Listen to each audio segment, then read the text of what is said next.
Halo, halo, assalamualaikum warahmatullahi wabarakatuh. Apa kabar? Kita ketemu ini di hari Rabu ya. Hari Rabu ini hari ketiga dan ini perkembangannya sangat menarik ya, Mbak. Banyak sekali berita-berita yang menarik. Anda boleh milih apa saja, semuanya menarik, baik berita di dalam negeri maupun berita internasional berkaitan kunjungan Pak Jokowi. Semuanya menarik. Dan seperti biasa, kami akan menemani Anda untuk membaca berita di balik berita. Jadi kan gitu ya. Kalau baca berita udah biasa, tapi bagaimana kita membaca berita di balik beritanya itu. Dan ini hanya Anda dapat temukan dalam program Off the Record Forum News Network. Masih terus bersama saya, Hersu Beno Arif. Dan saya Gibeta, senang sekali kembali menjumpai Anda. Semoga kita semuanya sehat. Ya. Oke, Mbak, sebelum kita omongin isu-isu yang kuat, isu-isu yang kuat itu kan saya kira pasti soal perkembangan dari pemuda Brigadir J, itu soal Cicayam Fashion Week yang dibubarkan, itu dan kunjungan Pak Jokowi ke sana. Nanti kita satu persatu kita akan bahas Pak Jokowi kunjungan ke Asia Timur dari Cina, Tiongkok dan dari Cina Tiongkok lagi Cina ke Jepang dan Korea. Tapi kemarin kan saya minta beberapa viewer kita untuk memberikan komen gitu. Apakah udah ada masuk komen-komen yang menarik ini, Mbak, yang penting kita highlight dulu lah sebelum kita ngomongin topik-topiknya. Iya, komen-komen yang kemarin itu banyak sekali yang menarik ya Mas Hersu, dan rupanya pemirsa Off the Record ini melihat dari awal sampai akhir. Jadi kalau kita melihat secara garis besar itu kebanyakan memang tidak men-skip gitu. Jadi informasi yang kita deliver kepada pemirsa, itu yang kita sampaikan, itu kita sangat apresiasi dan berterima kasih bahwa sahabat-sahabat Off the Record ini tidak men-skip berita satu dengan berita lainnya. Biasanya kan terjadi pada kanal-kanal YouTube itu demikian. Kalau mereka merasa membosankan begitu ya, kemudian mereka skip dan mencari info yang berikutnya, kalau tidak ada ya sudah mereka tinggalkan. Dan kita mudah-mudahan dapat terus terus update ya Mas Hersu. Mudah-mudahan kita dapat memuaskan keingintahuan dari pemirsa Off the Record, dan mudah-mudahan apa yang kita sampaikan itu dapat menjadi manfaat buat semuanya. Ya, oke. Baik, kita akan mulai dari isu Yosua ya, karena Brigadir Yosua ya. Karena hari ini akan dilakukan otopsi ulang gitu ya terhadap jenazah Yosua. Tadi kalau sudah mulai dibongkar gitu ya Mbak ya, dan akan diotopsi ulang, dan ini melibatkan tidak hanya tim forensik dari Mabes Polri, terlibat juga dari Universitas Indonesia, dari SCM ya di situ, kemudian dari RSPAD juga dilibatkan. Jadi ini saya kira nanti dari hasil otopsi ulang ini bisa tidak lagi menimbulkan dispute gitu. Menjadikan dari otopsi ulang ini kan itu bisa menjelaskan dari luka, ya, karena itu lukanya luka apa, betulkah tembakan, betulkah ada sayatan, betulkah ada jeratan, kemudian juga penyebab kematian gitu, kapan matinya, pukul berapa, itu kan bisa dilihat dari situ ya Mbak ya. Nah dari situ nanti kan bisa jadi modal bagi penyidik untuk mengembangkan penyidikannya gitu. Kalau misalnya seperti betul dugaan dari pengacara bahwa terjadi pembunuhan berencana, sebenarnya juga bisa dilihat itu. Misalnya kalau ada jeratan, ya berarti kalau betul itu luka yang di lehernya itu jeratan, ya itu berarti bukan karena tembak menembak gitu. Jadi bisa aja dijerat sambil ditembak, atau kemudian disiksa dulu meninggal baru tembak. Itu nanti saya kira dari otopsi ulang ini akan memberikan semacam semacam klarifikasi semua dari simpang siur. Jadi diharapkan tidak muncul dispute gitu ya. Tentu belum hari ini akan kita menerima hasilnya. Kita menunggu beberapa hari, karena setelah dilakukan otopsi ulang ini nanti tim otopsi akan merapat mencocokkan data satu dengan lainnya, dan kemudian baru nanti akan disampaikan kepada publik. Saya kira nanti yang menyampaikan publik kalau begini ini urusannya tim sus ya, tim sus Mabes Polri, dan saya kira nanti untuk kredibilitas mungkin akan didampingi oleh tim-tim lain seperti termasuk Komnas HAM, termasuk Kompolnas, dan juga para dokter dari berbagai lembaga lain di luar Polri. Dan apalagi seperti katakan dari Pak Andika akan ikut mengawasi ini, Panglima TNI ya. Nah ini kan ini yang menarik itu ya Mbak, perkembangan terbaru dari kasus Yosua yang akan berlangsung hari ini. Iya betul Mas Hersu. Jadi pagi tadi sudah dilakukan penggalian makam ya oleh dilihat juga oleh pihak keluarga, dan kemudian juga jenazah dibawa ke RSUD Sungai Bahar di Jambi begitu. Dan kemudian kalau informasi dari Johnson Panjaitan, yaitu pengacara dari pihak keluarga, itu beberapa bagian alat, mungkin bagian organ vital yang di dalam tubuh Yosua itu akan dibawa ke Jakarta untuk kemudian otopsi dilanjutkan di pusat begini. Karena memang di RSUD Jambi itu katanya peralatannya kurang memadai untuk melihat organ dalam itu menjadi lebih detail. Ini mungkin juga berkaitan dengan bahwa Yosua sudah meninggal selama beberapa pekan ya Mas, sudah masuk ke pekan ketiga saat ini begitu. Dan kemudian sebenarnya kalau dikatakan oleh pihak Polri ya, Indonesia itu sudah memiliki penelitian gitu untuk forensik ya Mas Ersu, untuk scientific identification itu sudah sangat maju, hampir sama dengan, bahkan mungkin sama ya dengan negara-negara maju lainnya, karena investasi di hal tersebut itu cukup besar dilakukan. Jadi kita tuh sebenarnya sudah sangat lebih mudah Mas Hersu dalam melakukan identifikasi dokter-dokter kita itu gitu. Jadi semestinya memang pengamatan beberapa pengamat gitu ya, dan dokter-dokter forensik yang diwawancarai oleh media itu betul bahwa seharusnya kasus ini sih tidak perlu lama-lama begitu ya, dengan kronologis kejadian dan sebagainya sebenarnya harusnya sudah diketahui. Nah, kita lihat seperti misalnya kasus kalau agak menyimpang sedikit ya, kasus di Semarang itu yang seorang suami yaitu Kopral 2 Muslimin yang hendak membunuh istrinya, itu hanya hitungan 3 hari itu sudah ada yang tertangkap, sudah ketahuan. Pak Andika langsung mungkin dengan insting ya, walaupun belum tertangkap ini suaminya yang disangka sebagai pembunuh istrinya gitu ya, ingin membunuh istrinya ini, tapi langsung mengatakan bahwa itu anggota kami yang terlibat, itu suaminya yang diduga menjadi tersangka kuat lah untuk kasus ini. Dan ternyata langsung ketahuan bahwa suami ini sudah melakukan percobaan untuk meracuni dengan kecubung, kemudian melalui santet, kemudian yang terakhir adalah menembak 2 kali begitu kan. Jadi ini dalam hitungan hari, dan hanya berapa hari kemudian 5 orang itu sudah tertangkap. Nah, kita berharap ini CCTV-nya tapi nggak sempat hilang Mbak di sini. CCTV-nya langsung ada. Ya betul. Dan di sini CCTV-nya itu juga hampir seperti kayak Yosua ya, CCTV-nya tidak hanya dari tetangga, terus kemudian depan rumah, juga di tempat lain, di jalan yang lain tempat mereka berkumpul itu berhasil ditelusuri begitu. Dan kemudian juga ini kan hasil kerjasama dari TNI dengan Polri begitu, yang memburu dari para pelaku ini. Kita harapkan sih akan demikian ya Mas Hersu. Dan yang menarik dari otopsi ini adalah permintaan dari keluarga mendiang Yosua, yaitu bahwa mereka inginkan pada saat nanti dimakamkan kembali jenazah tersebut itu dilakukan secara kedinasan polisi begitu. Jadi semacam acara kehormatan ya, seperti lazimnya kalau seandainya seorang polisi wafat. Karena dia pada saat wafatnya dia belum menjadi tersangka, dia belum ditetapkan sebagai pelaku begitu kan, ini masih. Tapi pada saat itu yang menjadi polemik kalau yang saya lihat adalah permintaan dari keluarga pada saat jenazah diantarkan, apakah permintaan terakhir dari keluarga, dan keluarga mengatakan agar dilakukan upacara kedinasan, tapi pada saat dilakukan pemakaman pada tanggal 11 itu tidak ada satupun polisi yang bertugas untuk melakukan hal tersebut. Ya. Oke, jadi selain persoalan otopsi ulang hari ini, ekshumasi ya istilahnya kalau nggak salah itu ya.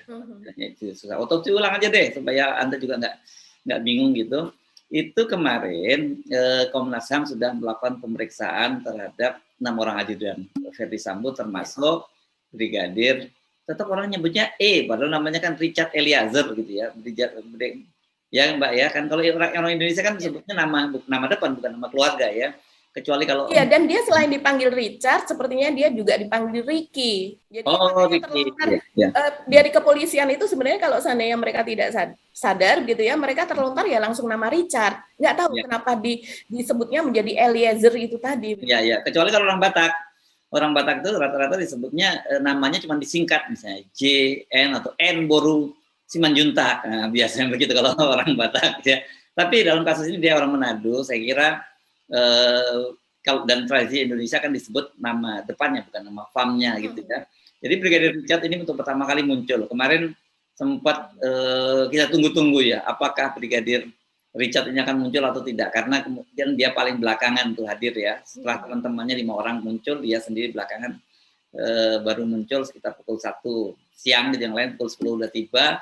Dan dari penjelasan Komisioner Komnas HAM Khairul Anam yang menjadi memimpin tim pengawas ini, dia menyatakan bahwa dia sudah mendalami soal itu, ya, soal apakah kemudian terjadi tembak menembak apa dan sebagainya, semua sudah didalami bagaimana mereka para ajudan ini berkomunikasi di antara mereka, kemudian berapa lama mereka sudah jadi ajudan.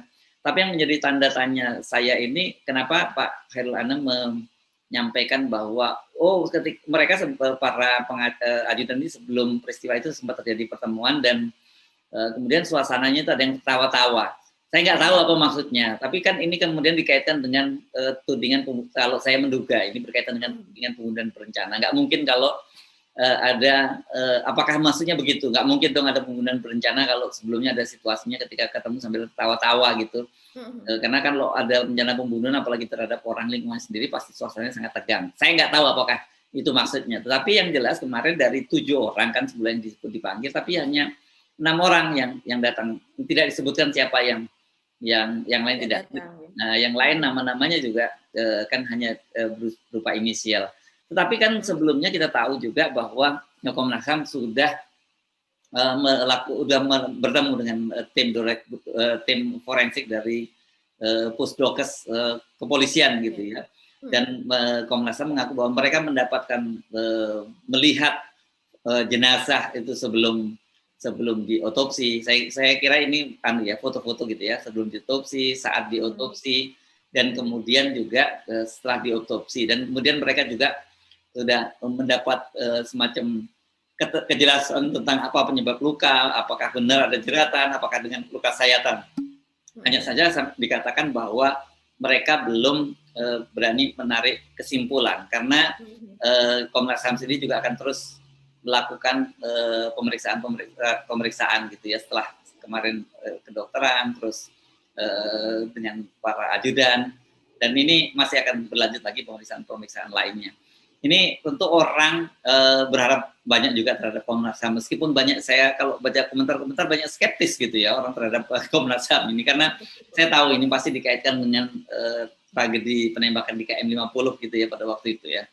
Nah ini sebenarnya sekali lagi ini harus saya tahu sebenarnya baik Komnas HAM maupun tim SUS itu sebenarnya hari ini sudah mengantongi sebenarnya siapa, bagaimana sebenarnya peristiwa itu terjadi, apa motif yang terjadi, meninggalnya karena apa. Sebenarnya mereka pasti sudah punya data yang cukup kuat. Tapi ya seperti kita sebutkan, nuansa politiknya kan sangat besar ya, karena ini melibatkan seorang petinggi Polri gitu ya. Karena kan misalnya bahkan Pak dalam suatu wawancara di televisi saya lihat Pak Benny Mamoto, anggota Kompolnas yang banyak dikecam misalnya oleh ini sekarang udah mulai berubah, kayaknya lebih logikanya lebih sejalan dengan publik. Dia ketika ditanya waktu itu apakah betul bahwa kasus ini bisa diubah, bisa dibongkar, waktu itu kan disebutkan ada Kiki Hermawan ya gitu, yang Herman Sulistyo, Kiki yang menyatakan kalau ditanya dia berapa lama ini, 2 hari, dan Pak Benny Mamoto menyebutkan ya sudah disebutkan tadi 2 hari. Banyak juga yang sebenarnya menyebut 1 kali 24 jam ini bisa dibongkar kasus ini, jelas karena lokasinya jelas, siapa pelakunya, saksi-saksinya semua lengkap. Ini harusnya tidak bisa menjadi dark numbers gitu ya. Nah ini yang ujian kepada polisi, apakah mereka juga akan sangat serius membongkar kasus ini. Kalau nggak salah kemarin dari prarekonstruksi itu media juga banyak mendapat informasi seputar posisi dan peran Pak Sambo ya di dalam kasus ini ya Mbak ya. Iya betul Mas Ersu. Jadi kalau mengenai soal Brigadir E itu tadi ya, Komnas HAM mengatakan bahwa catatan terakhir mereka adalah kemungkinan Brigadir Yosua ini ditembak pada jarak yang berbeda. Nah, jarak yang berbeda ini berapa meter gitu? Ataukah terjadi berarti Brigadir Richard, kalau seandainya ini masih kepada skenario bahwa terjadi tembak-menembak, itu mereka sempat maju mundur begitu ya, bergerak dari lokasi dia menembak ketika dia menembakkan 5 peluru tersebut, atau bagaimana begitu? Ataukah dari jarak yang berbeda ataukah ada satu tembakan dari senjata yang berbeda, kita tidak tahu, belum dijelaskan begitu kan. Dan kemudian dia juga mengatakan bahwa Baradae diperiksa dalam keadaan yang memang tidak 100% itu terlihat stabil begitu kan. Ini kemudian kemarin ya Mas Ersu, kita chat-chat ya, sepertinya ada juga protes ya dari netizen kepada tim sus, yaitu tim khusus, karena sampai siang menjelang sore itu Baradae itu belum juga hadir, Richard belum juga hadir, padahal semuanya sudah datang.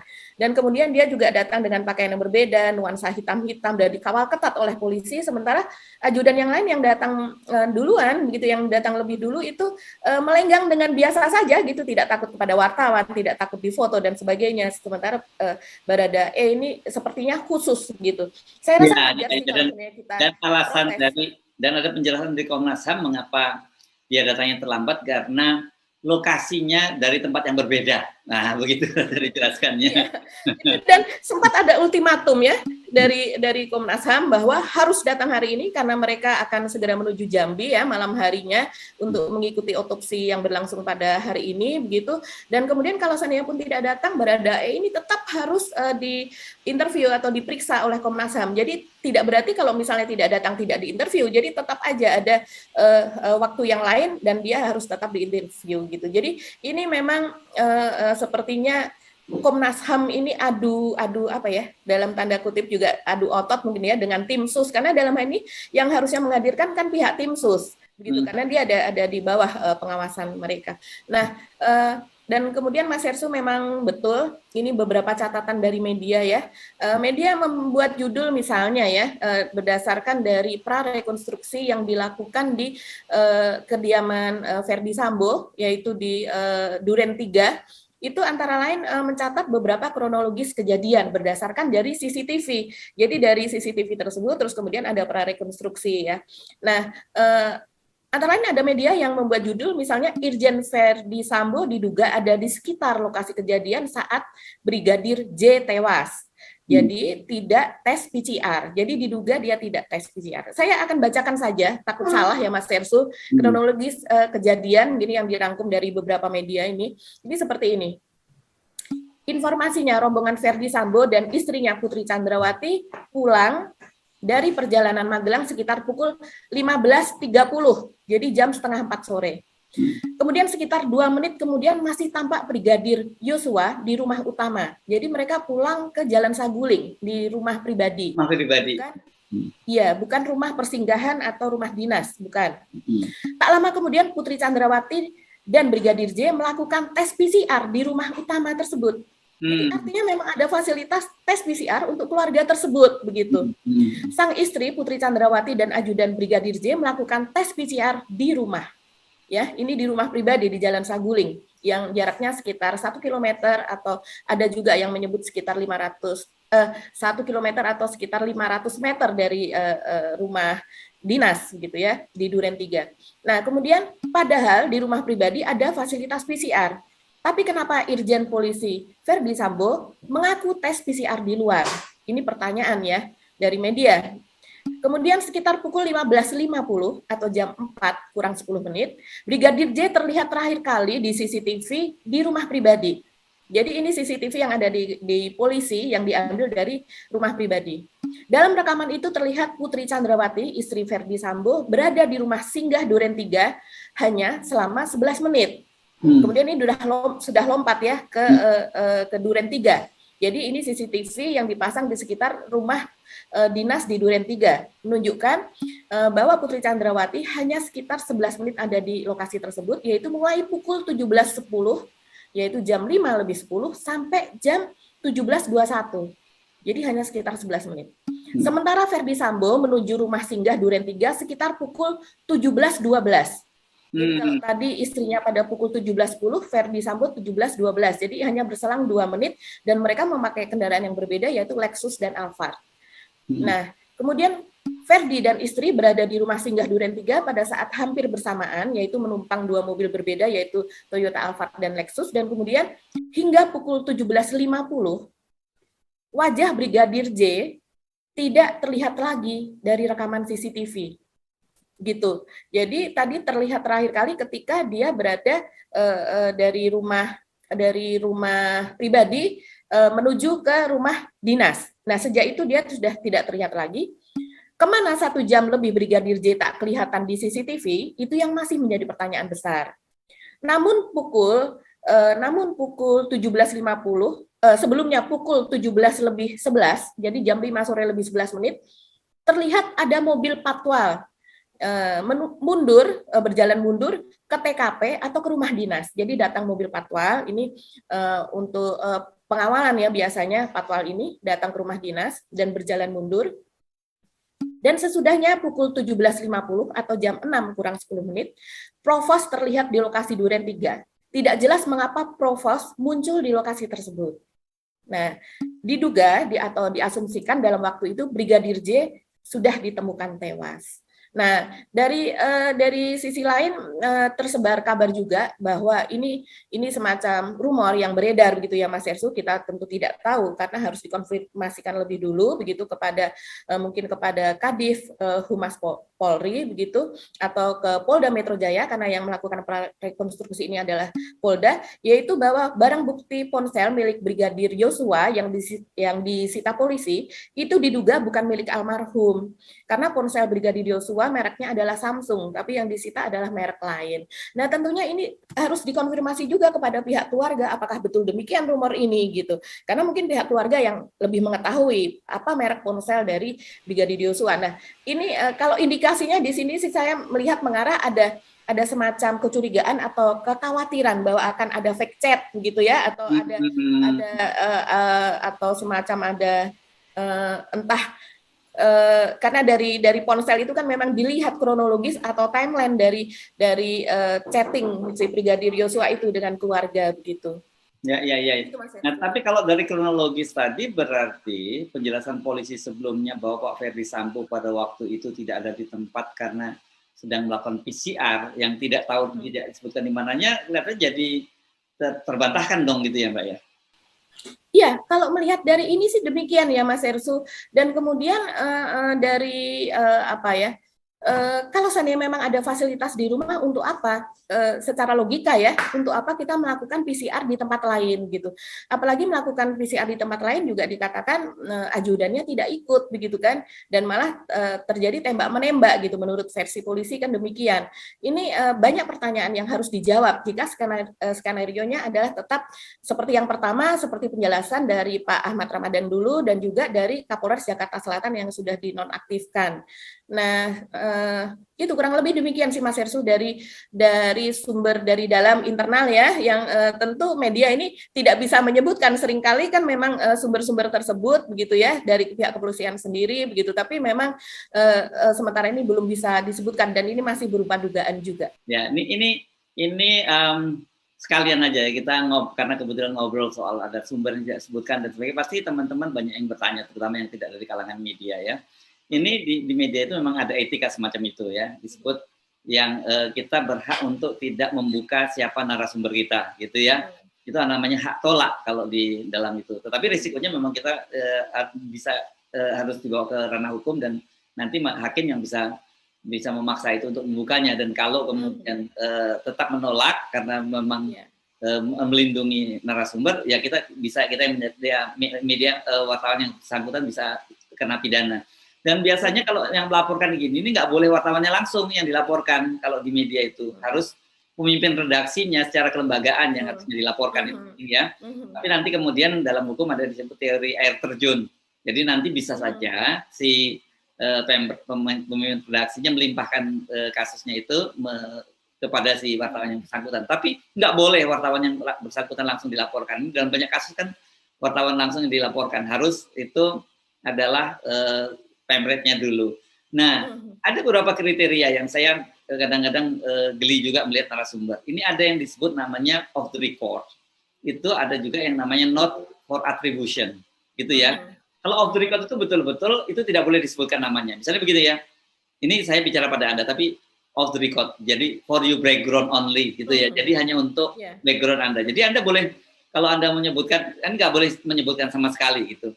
Tapi pernah ada satu tokoh, ini konglomerat besar di Indonesia gitu, dia tidak tahu, dia di doorstop, dia dicegat oleh wartawan dalam siaran live, dan kemudian dia ngomong dan bilang, tapi ini off the record ya. Padahal itu padahal live kan gitu, itu off the record. Ada yang disebut namanya not attribution gitu ya. Not attribution itu Anda boleh menyebut itu, tapi Anda boleh menyampaikan tadi sebuah sumber, tapi tidak boleh menyebutkan siapa narasumber Anda. Itu namanya not attribution. Jadi nanti one day kalau Anda berhubungan dengan media, Anda boleh melakukan di situ. Anda bisa memberikan background off the record gitu. Ini off the record ya. Ini berarti nggak boleh disebutkan sama sekali, atau boleh silakan menyebut, silakan menurut berita, tapi jangan menyebut nama saya gitu ya. Ini namanya disebut not for attribution. Tetapi dari sisi media, kita juga sering hati-hati ketika kita bertemu dengan narasumber dan kemudian menyebutkan, tapi jangan sebut nama saya ya gitu. Kita juga harus melakukan cross check, karena bisa aja terjadi ada narasumber yang menyesatkan, kan gitu ya Mbak ya. Jadi makanya Anda kemudian Anda pasti bingung kalau melihat beberapa laporan di media belakangan ini, karena misalnya kayak Tempo itu memaparkan dengan jelas, bahkan mengaku melihat video-video, melihat hasil CCTV dan sebagainya, dan orang sampai kesimpulan bahwa di situ memang nggak ada peran sama sekali Pak Ferdy Sambo gitu ya, dari sisi dari sisi kalau laporan Tempo. Tapi dari sisi kita baca kemarin kumparan gitu kan, kumparan menyebutkan bahwa sengaja ini dijebak Brigadir Yosua dijebak dan Pak Ferdy Sambo bersembunyi di situ gitu kan. Dan semuanya ini sama-sama tidak menyebut narasumbernya, hanya menyebutkan ada narasumber yang menyatakan begitu. Nah, bagaimana mungkin gitu ada sama-sama narasumber dari internal yang kemudian info yang diberikan berbeda. Itu yang saya sebut tadi pentingnya ketika ada narasumber memberikan penjelasan bahwa ini jangan sebut dari saya ya dan sebagainya. Wartawan tuh harus betul-betul mengecek kredibilitas dari narasumber itu. Karena kalau tidak, nanti terjadi Anda akan yang muncul adalah berita-berita yang menyesatkan pada publik. Nah, ini mumpung kita ngomongin soal bagaimana etika dalam jurnalistik ya, Mbak Agi ya.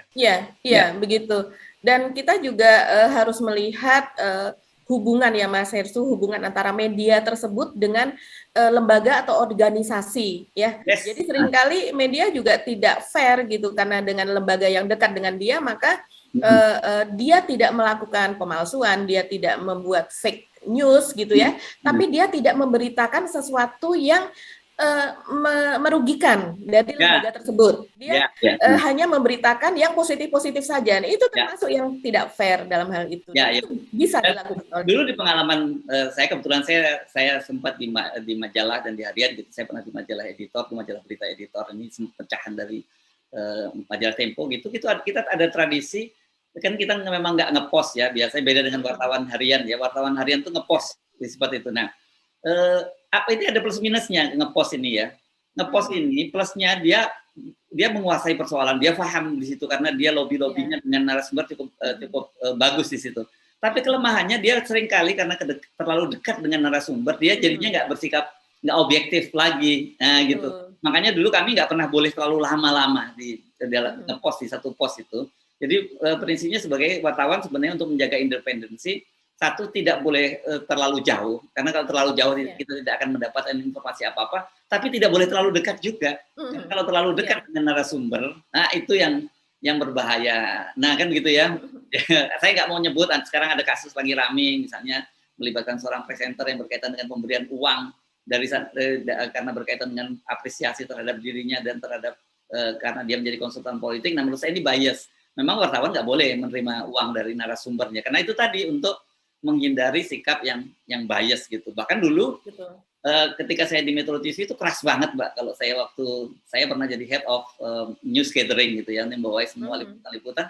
Kita nggak ada ampun tuh kalau ada wartawan yang terima amplop berapapun juga ketahuan langsung dipecat gitu. Itu untuk menjaga itu gitulah. Memang hidup sebagai wartawan tuh seperti itu. Kita mesti dekat dengan narasumber tapi juga tidak boleh terlalu dekat gitu, dan jangan sampai muncul konflik kepentingan gitu Mbak Agi.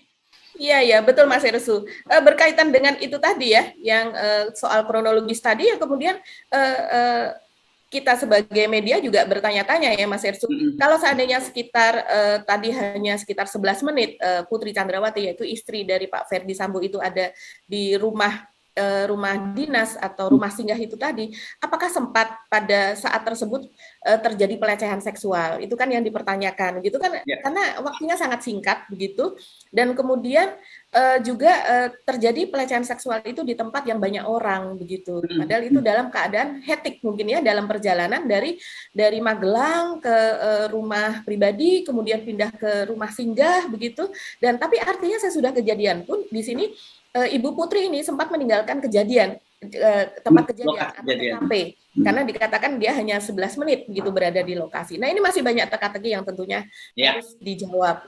Nah, sekali lagi itu adalah fakta yang fakta media. Ya, fakta kita membaca, apakah itu fakta yang sesungguhnya kita tidak tahu. Itu faktanya adalah media menggambarkan seperti itu dan mendapatkan narasumber dari internal seperti itu. Itu nanti pasti akan diuji. Makanya itu sekali lagi memang dalam setiap kali membaca berita kita tidak boleh dengan prasangka, tidak boleh dengan prejudice gitu. Yang kemudian ketika menjatuhkan itu disebut yang sering disebut sebagai trial by the press gitu ya. Press sudah mengadili sebelumnya. Nah, ini merugikan gitu ya. Nggak boleh kita di media itu sebenarnya tidak boleh mengambil langkah semacam itu karena ini kejam sekali ya, karena seseorang itu sebelum diputuskan oleh pengadilan sampai diputuskan pengadilan dia tidak boleh disebut bersalah.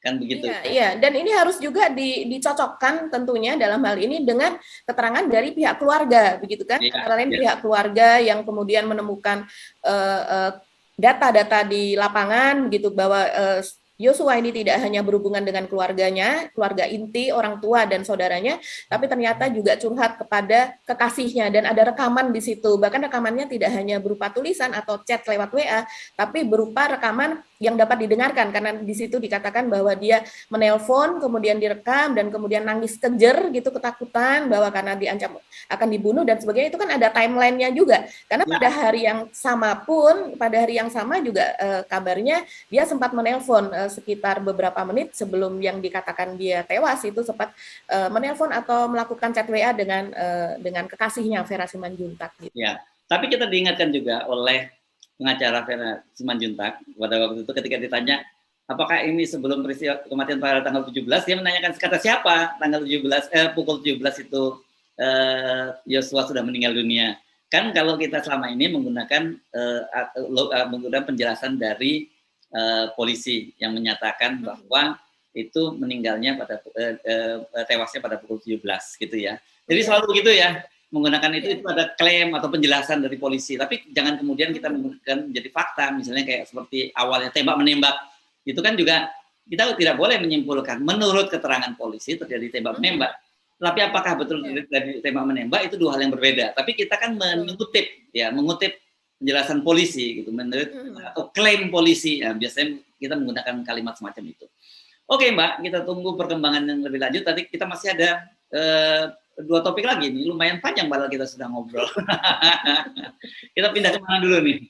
Iya, tampaknya apa Mas Ersu yang agak hard news juga ya, kunjungan Pak Jokowi nih hasilnya nih dari hasil pertemuannya dengan Presiden Xi Jinping begitu ya, Presiden dari Tiongkok. Ini tampaknya menarik nih Mas Ersu, karena tampaknya poin pertama yang disetujui dalam pertemuan tersebut adalah ditingkatkannya atau dilanjutkannya kerjasama negara Indonesia dengan Cina dalam rangka Belt Road Initiative, yaitu BRI sebagai pengganti kata obor, One Belt One Road. One Road ya. Iya, dan itu tentunya ini berkaitan erat dengan investasi Cina yang ada di Indonesia begitu. Dan ini sepertinya ya kalau kita melihat Mas Ersu ini berkaitan dengan masa depan kita semua. Jadi sebaiknya kita tahu, kita menyadari begitu bahwa nanti akan setelah kita sering juga membahas ya mengenai debt trap gitu ya, jebakan hutang Cina. Ini kita perlu mengetahui berapa sih hutang kita pada Cina selama jangka waktu berapa lama, dan kemudian juga ada ini kan dalam rangka pembangunan infrastruktur di semua negara memang hutangnya itu dalam bentuk pembangunan infrastruktur kecil yang dalam bentuk misalnya dalam kerjasama pertanian ada, tapi itu tidak signifikan gitu. Yang jumlahnya triliun itu biasanya dalam pembangunan infrastruktur karena dalam hal ini Cina memang ingin membangun sebuah komunitas internasional yang lintas benua begitu ya, benua Asia, Eropa, kemudian Afrika dan sebagainya dalam sebuah jalur perdagangan yang di masa depan itu akan bisa dia kontrol dan dia kuasai begitu. Ini akan seperti Silk Road ya. Silk Road itu adalah jalur sutra zaman dulu begitu kan. Dia memiliki di zaman dahulu dia memiliki jalur sutra yang berjaya begitu. Dia bisa memperdagangkan semua perdagangannya itu di negara-negara yang dia kuasai, sehingga kemudian dia juga menyebar orangnya dan sebagainya. Nah, Indonesia ini memang tergabung atau termasuk salah satu negara di Asia yang masuk ke dalam skema Cina tersebut begitu. Nah, ini menarik karena terus juga soal saya lihat ini pada saat pertemuan dengan Pak Jokowi saya membaca itu ada soal tata cara soal ekspor nanas dari Indonesia ke Cina. Tapi pada saat bersamaan ternyata Cina sedang melakukan embargo pemberian impor nanas dari Taiwan. Nah ini adalah bagian dari geopolitik global yang mesti kita pahami ya, bahwa dalam diplomasi itu ada semacam itu, ada trade off-nya baik dari sisi ekonomi maupun dari sisi militer ya. Dan harus kita lihat bahwa Cina ini adalah proksi dari Amerika gitu ya, yang selama ini dianggap oleh Cina sebagai Taiwan itu tadi proksi Amerika, dan itu dianggap oleh Cina sebagai bagian dari negara Cina. Dan sampai sekarang kan semua negara masih menerapkan one China policy gitu ya, menganggap bahwa yang resmi sebagai negara itu perwakilan di PBB adalah Cina, sementara Taiwan itu tidak diakui. Tapi dalam faktanya Amerika jalan terus gitu, meskipun mereka juga sepakat dengan one China policy, tapi hubungan antara antara Amerika dengan Taiwan itu sangat mesra gitu. Nah, ini juga harus kita lihat, itu berkaitan dengan adanya fakta baru ya. Kan Pak Jokowi ini melakukan kunjungan selain ke Cina atau Jepang dan Korea. Sementara Jepang dan Korea itulah bagian yang disebut sekarang fakta baru namanya Blue Pacific ya, Mbak ya. Iya. Ya. Apa aja itu negaranya Blue Pacific itu, Mbak? Kalau yang baru saja dibentuk, ini kan belum lama Cina itu melakukan kerjasama pertahanan dengan negara Solomon ya, kepulauan ya, gitu adalah kepulauan yang ada di Pasifik. Ya. Dan kemudian kerjasama itu tentu akan diikuti kerjasama pertahanan, dikhawatirkan itu tentara Cina akan ditempatkan di sana begitu ya. Nah ini Amerika merasa kecolongan dan kemudian mereka membuat semacam partner in the Blue Pacific begitu. Singkatannya adalah PBP, Partners in Blue Pacific, itu terdiri dari 5 negara yaitu Inggris, Amerika, Jepang, Australia, dan Selandia Baru. Begitu. Nah, ini negara-negara ini sebagai reaksi atas Cina yang bekerja sama dengan Solomon itu tadi, Mas Herssu. Ini adalah dalam rangka untuk menghadapi Cina di daerah di Pasifik, karena memang di Pasifik ini termasuk juga di Indonesia itu kan perdagangannya sekitar 2/3 perdagangan dunia itu melewati rute tersebut. Jadi tentu ini sangat barang-barang dari Amerika dari apa itu kalau seandainya sampai dikuasai oleh Cina maka ini menjadi ambyar gitu ya. Dan jangan lupa ya. Berusaha. Ya.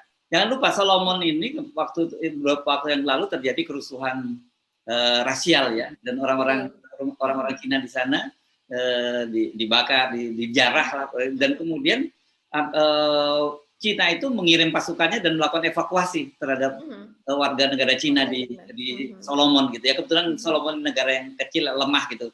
Dan kemudian setelah situasinya mereda, mereka balik lagi gitu, dan pasukan Cina yang mengirim ke situ. Nah, saya kira ini yang sekarang kita perlu kita waspadai, kita cermati, karena pada saat yang bersamaan kan sekarang ini ada Panglima Staf Gabungan, pasukan gabungan Amerika yang bersenjata ya berkaitan dengan Garuda Shield ini latihannya ya. Garuda Shield kan sempat ramai itu, ada senjata-senjata yang senjata-senjata yang dikirim, dan itu dianggap merupakan bagian dari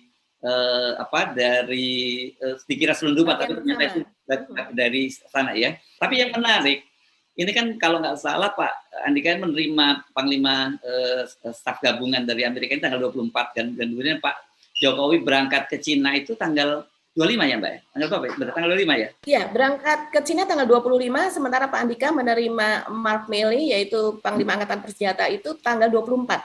Nah, iya. Dan pada waktu Pak Jokowi berangkat ke Cina itu di Bandara Halim, yang melepas bukan Pak Andika ya, Pak, tidak mengantarkan itu ya. Ya, kebetulan berangkatnya kalau yang kemarin dari Soekarno-Hatta karena sorry ya. Garuda ya, Ya, Soekarno-Hatta ya, sorry. pesawat Presiden. Ya, dan itu yang betul Mas Ersu, yang mengantar itu adalah Laksamana Yudo Margono ya dari Angkatan Laut menggantikan Pak Andika begitu. Padahal biasanya sih ini memang jadi catatan media juga, media bertanya-tanya ya Mas Ersu karena sehari sebelumnya itu terlihat seharian itu Pak Andika bersama dengan Mark Milley yaitu Panglima Angkatan Bersenjata Amerika, dan selain di Cilangkap juga dibawa ke Mabes Angkatan Laut, Angkatan Udara begitu ya, dan Angkatan Darat begitu, dan tampak akrab karena ini memang mereka sedang mempersiapkan latihan bersama Garuda Shield tahun 2022 ini. Tapi kenyataannya media kan mencatat setiap kali Pak Jokowi keluar itu biasanya Pak Andika itu mengantar begitu ya. Dan itu memang jadi biasa ya.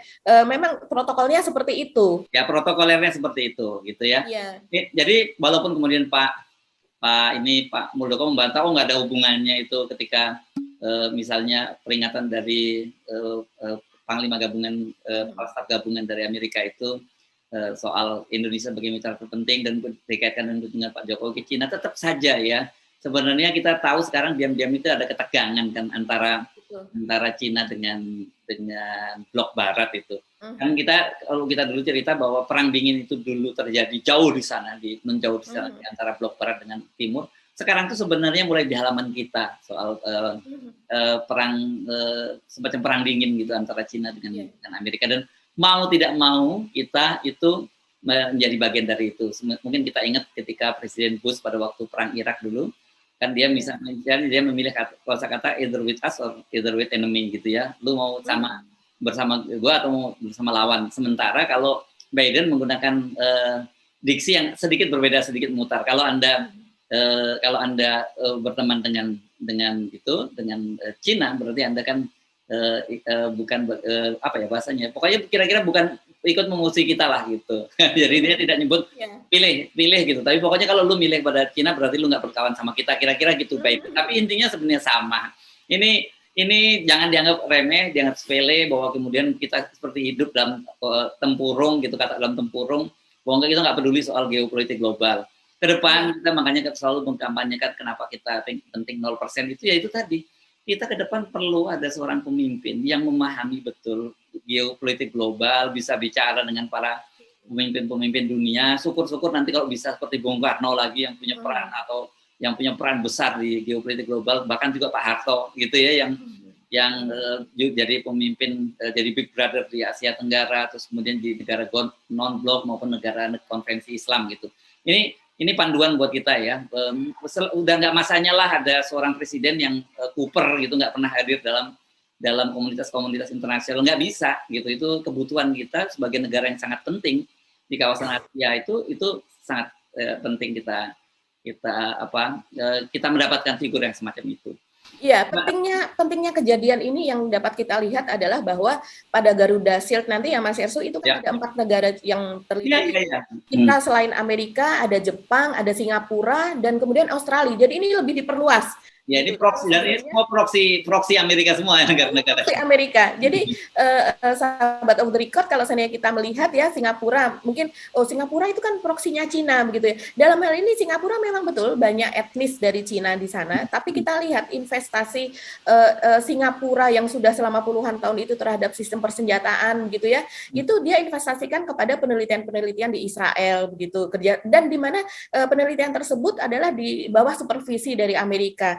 Jadi artinya ini memang menjadi matanya Amerika begitu, blok Barat di kawasan Asia, dan dia memang berlindungnya ke sana begitu ya, sebagai negara kecil yang selalu merasa terancam di tengah negara-negara besar. Itu memang dia pertahanannya bahkan beberapa itu lebih, kalau dilihat dari penduduknya, lihat dari rasionya itu jauh lebih besar daripada yang dimiliki oleh Indonesia begitu. Ya, dan kita tahu bahwa pangkalan Mossad intelijen Israel di Asia itu ya pangkalannya di Singapura. Sementara kalau kita lihat menyebut Australia dan Selandia Baru itu kan terikat dalam sebuah kerjasama militer yang disebut Five Eyes gitu ya, 5 mata itu Inggris, Amerika, Australia, terus kemudian Selandia Baru dan Kanada itu. Jadi itu adalah kerjasama. Jadi ini yang begini-begini saya kira nggak boleh lagi ada seorang kepala negara yang tidak aware atau tidak paham dengan geopolitik global gitu ya. Oke, Mbak, kita pindah ya. Terakhir kita ngomongin Citayam Fashion Week, tapi mungkin kita nggak akan terlalu panjang. Ini kita soroti sekarang nih, satu, ini diblokir oleh polisi. Kedua, ribut-ribut soal LGBT, jadi kampanye LGBT gitu ya. Kalau nggak salah, penonton di Hertzbuno Point dan juga di Off the Record juga banyak mempersoalkan ini gitu ya, Mbak ya.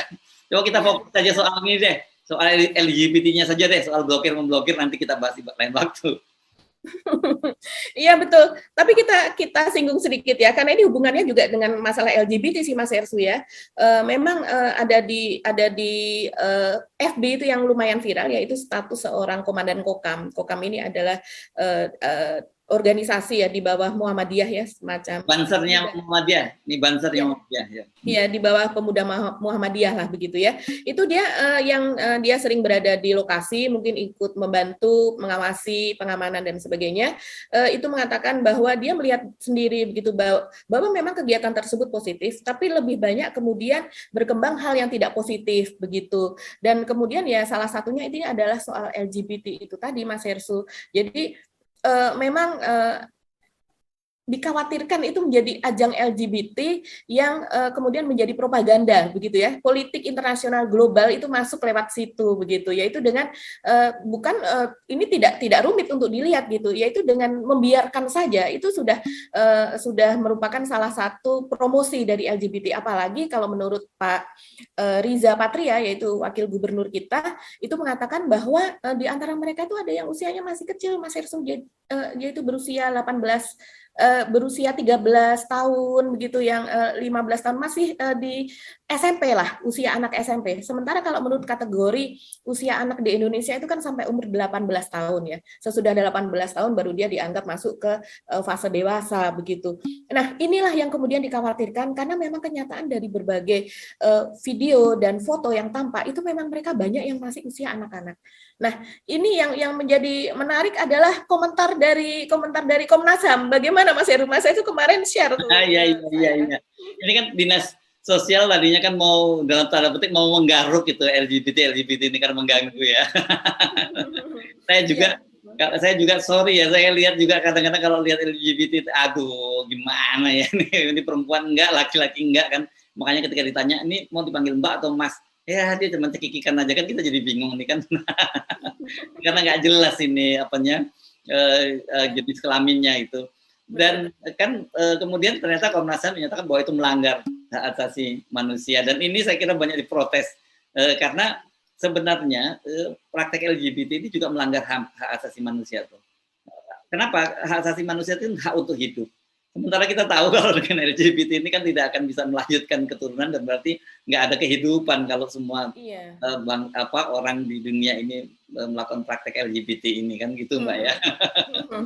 Iya, saya juga heran Mas Hersu ya. Ini mungkin kita ini adalah kritik kepada Komnas HAM, terutama kepada Pak Khairul Anam ya, yang mengatakan acara itu bahkan diapresiasi oleh gubernur gitu. Karenanya harus bijak melihat fenomena ini, jangan prasangka, melakukan tindakan-tindakan yang potensial terjadi kriminal, dan dia juga menyayangkan kalau seandainya suku dinas sosial ya dari Jakarta Pusat itu kemudian istilah menindak begitu ya, menindak kemudian akan membawa ke panti sosial, dan kemudian di sana akan diberikan entah semacam pembinaan, penyuluhan sesuai dengan masing-masing begitu kan. Memang itu berbeda-beda, selain usia berbeda-beda juga mereka tingkat ininya berbeda-beda Mas Hersu, tingkat mungkin dalam tanda kurung keparahannya begitu ya, dan kemudian mereka akan dikenai apa ya, saya baca saja ya karena saya tidak penyandang masalah kesejahteraan sosial atau PMKS. Nah itu yang disayangkan. Jadi disebutkan oleh Khairul Anam bahwa itu semacam stigma, PMKS itu adalah semacam stigma kepada mereka yang diskriminatif begitu ya. Saya seharusnya dari Komnas HAM ini kan hak yang dia perjuangkan adalah hak untuk tidak diperlakukan diskriminatif, atau hak untuk berbicara, atau hak untuk berkegiatan gitu. Tapi kenapa mereka tidak justru memperjuangkan juga kalau seandainya mau seimbang atau equal, mereka juga memperjuangkan dong bagaimana anak-anak ini juga berhak untuk mendapatkan pendidikan yang layak. Kan selama ini memang banyak di antara mereka yang putus sekolah, dibiarkan saja. Kalau memang kita berkomitmen bahwa usia sekolah, wajib sekolah itu adalah sampai usia SMA, ya mereka harusnya dicari, ada sistem yang mencari mereka, mengembalikan mereka kepada sekolah, dan juga mereka berhak untuk mendapatkan pembinaan moral, berhak pengenalan kepada akhlak yang baik, kemudian berkecukupan secara pangan, secara papan, begitu ya. Bahkan juga mungkin meminta pemerintah untuk menyediakan konsultasi gratis gitu ya kepada anak-anak yang broken home, karena seringkali kan broken home ini dijadikan alasan mereka untuk kemudian menjadi LGBT, karena ada yang misalnya lelaki curhat kepada lelaki, dia ngerti saya dan kemudian saya disayang sama dia, akhirnya dia ketularan begitu. Begitu juga dengan yang wanita seringkali beralasan seperti itu, Mas Hersu. Dan juga hak untuk bebas dari kemiskinan yang dijanjikan oleh pemerintah begitu kan. Dan selain itu juga mungkin sih Mas Hersu, kalau saya sih kepikiran juga berlakunya kartu-kartu kesejahteraan yang dijanjikan oleh Pak Jokowi itu kan ada belasan bahkan mungkin puluhan. Ini adalah bagian dari hak anak-anak, harusnya inilah yang disuarakan oleh Komnas HAM gitu ya. Jangan bekerjasama dengan Komnas Anak. Mbak. Nanti ada yang sensi nanti kartu-kartu ini. Karena sekarang sebenarnya kartu-kartu itu sudah nggak kedengaran kabar beritanya. Oke, itu catatan-catatan kita ya Mbak ya, dan juga ada beberapa rekomendasi yang Anda sampaikan tadi. Nggak terasa ini kita sudah panjang. Saya kira ini mungkin salah satu episode yang terpanjang dalam Off the Record. Jadi kita supaya nggak berpanjang lebar, nggak menyita waktu Anda semua, kita mesti pamit undur diri. Sekali lagi terima kasih atas support Anda semua, catatan-catatan Anda. Dan itu kita tunggu karena kita terus melakukan pembenahan dan itu semua kita persembahkan untuk Anda semua para pemirsa Off the Record Forum News Network. Saya Hersu Arif. Dan saya Gibeta, terima kasih atas perhatian Anda. Tetap salam 0%. Wassalamualaikum warahmatullahi wabarakatuh. Waalaikumsalam warahmatullahi wabarakatuh. Tetap 0%.